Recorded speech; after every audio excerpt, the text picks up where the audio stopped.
Good morning. Welcome to another edition of CCH Checkup brought to you by Carroll Community Hospital.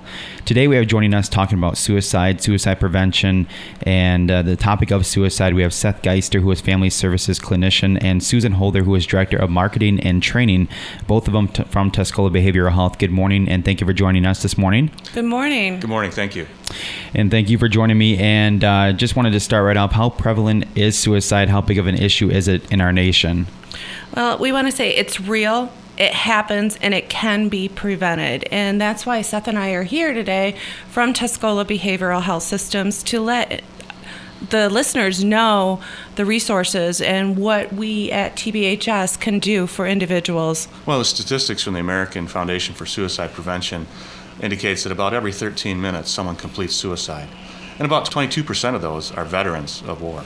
Mm-hmm. What are some of the warning signs that they could show possibly that might tip off somebody that they do need help? How can you differentiate between somebody joking about it and somebody being actually serious about it? We believe that all threats to suicide or end one's life should be taken seriously.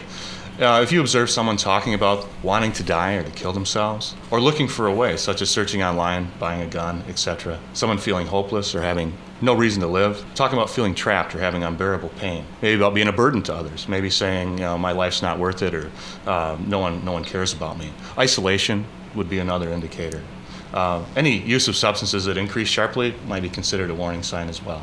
Showing rage, talking about seeking revenge, or extreme mood swings, those are all pretty solid indicators that someone needs help. It doesn't indicate that they're going to suicide. It does indicate that they could benefit from services. I've dealt with it personally. I had a friend who committed suicide and never really showed any signs. Is there any way to read past it, maybe to see if they're in pain? Well, I think from my experience, any shift in behavior should be taken note and taken seriously. And it could be a simple check-in, how you doing, or indicating that you care about someone. It might be a little shift in that response to them that might cause them to seek help or to realize that their life matters. Mm-hmm. And you also have to remember, a lot of times people will just say, I'm fine. Mm-hmm. You need to go beyond that. You need to okay, tell me, how are you really feeling? Right. I've noticed a shift. You're not being involved with your friends and family any longer. What is really going on? I'm here for you. If you are trying to get someone help, maybe they don't want to do it themselves, where can you go as a friend or a family to go and get that person help? Well, we do have a couple of resources that we wanted to share with all the listeners today.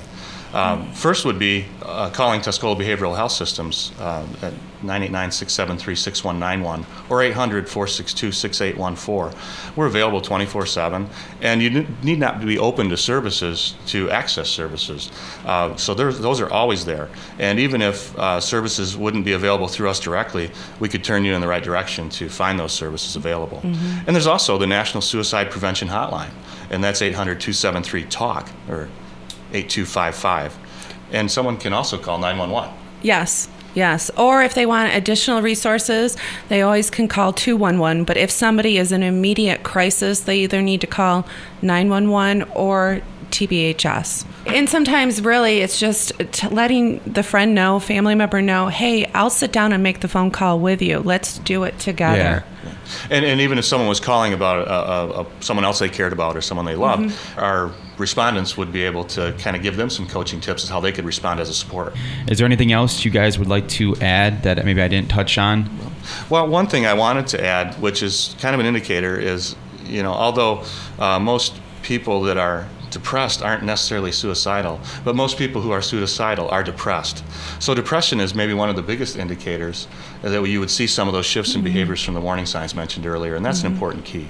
Is there any websites they can go to find more information on this, about the warning signs, read up on it? Well, I think the American Foundation for Suicide Prevention would be the prime resource. And I think that's just, you can Google that, and you'll get all kinds of resources. Yes, and also I'd like the listeners to know that Tuscola Behavioral Health does offer mental health first aid classes, curriculums, where it's a training that addresses possible crisis situations arising from mental health problems, and it gives the individuals tools to feel comfortable asking a person, Are you having thoughts of killing yourself? Right.